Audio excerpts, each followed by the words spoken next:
Why does Christian persecution worsen after U.S. liberation? And a European Parliament member calls Bilderberg the root of all evil.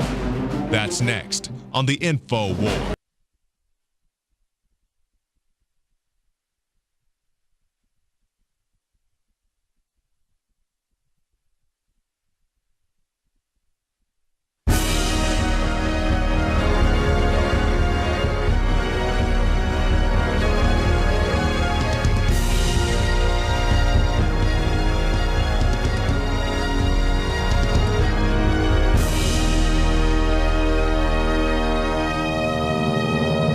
Welcome to the INFOWARS Nightly News. I'm David Knight. It's May 19th, 2014, and here are our top stories.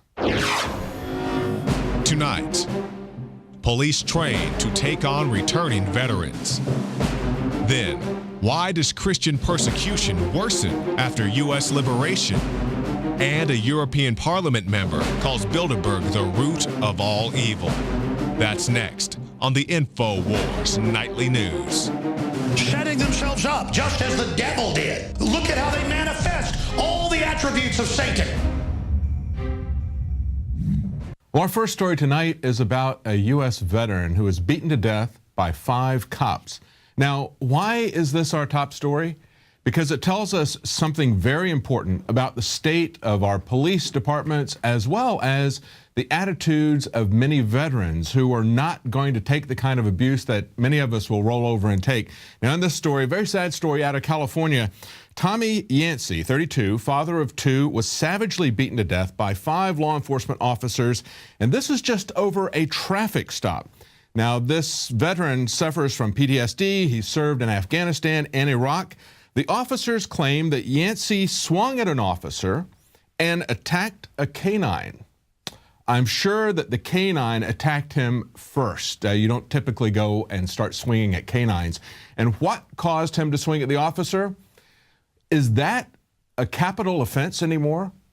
What did they charge him with? Basically nothing. Listen to this recounting of the story. Of course, this is captured on video by someone who was at quite a distance, so we can't see a lot of detail with it. But it says Yancey was stopped on his way to the store after a highway patrol officer saw that he was missing his front license plate. He was subsequently pulled from his car, attacked by a police canine, not the other way around.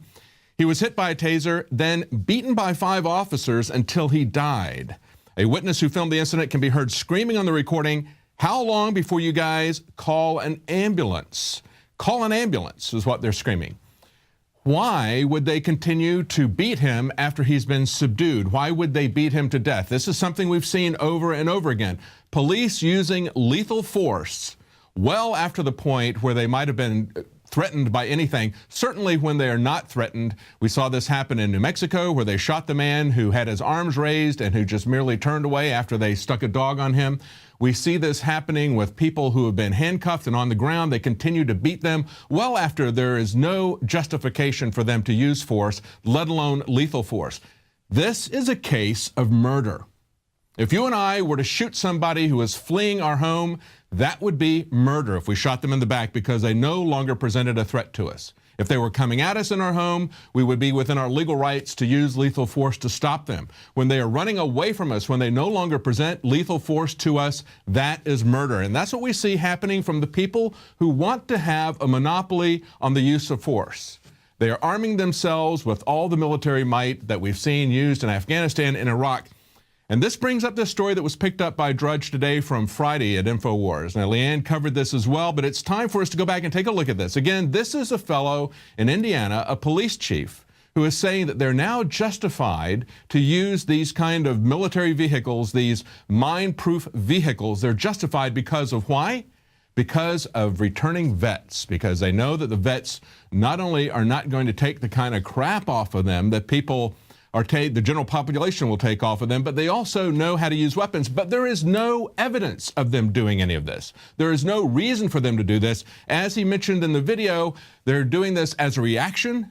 No, they're doing it proactively. And as they point out in the article, they're acting as if they are a criminal organization that is worried about people catching on to them. Again, to repeat what was said, he said, when I first started, we really didn't have the kind of violence that we see today, said the sergeant, the police sergeant. The weaponry is totally different now than it was the beginning of my career. Plus, you have a lot of people who are coming out of the military that have the ability and the knowledge to build IEDs and to defeat law enforcement techniques. Well, that simply isn't happening, although we see that in Indiana, as it's pointed out in the article by Paul Joseph Watson, they are using it as a major trial balloon, he writes. He says the militarization of law enforcement and the Indiana National Guard, because they've just purchased 2 military UH-72 Lakota helicopters. This is a previous story that he reported on. They say they're going to use this for Homeland Security missions. Now, in another story that we picked up today on INFOWARS from Daniel Taylor, he talks about how our rogue government is preparing for a heated conflict and that we see that historical cycles are now pointing to a huge clash. And he says the establishment is behaving like a crazed psychopath that knows he's about to be brought to justice. And he points out, as we've been telling you over and over again, nearly every government agency has acquired a large amount of armaments in just the last few years. We've seen billions of rounds of ammunition picked up by Homeland Security. The Department of Agriculture recently got body armor and submachine guns.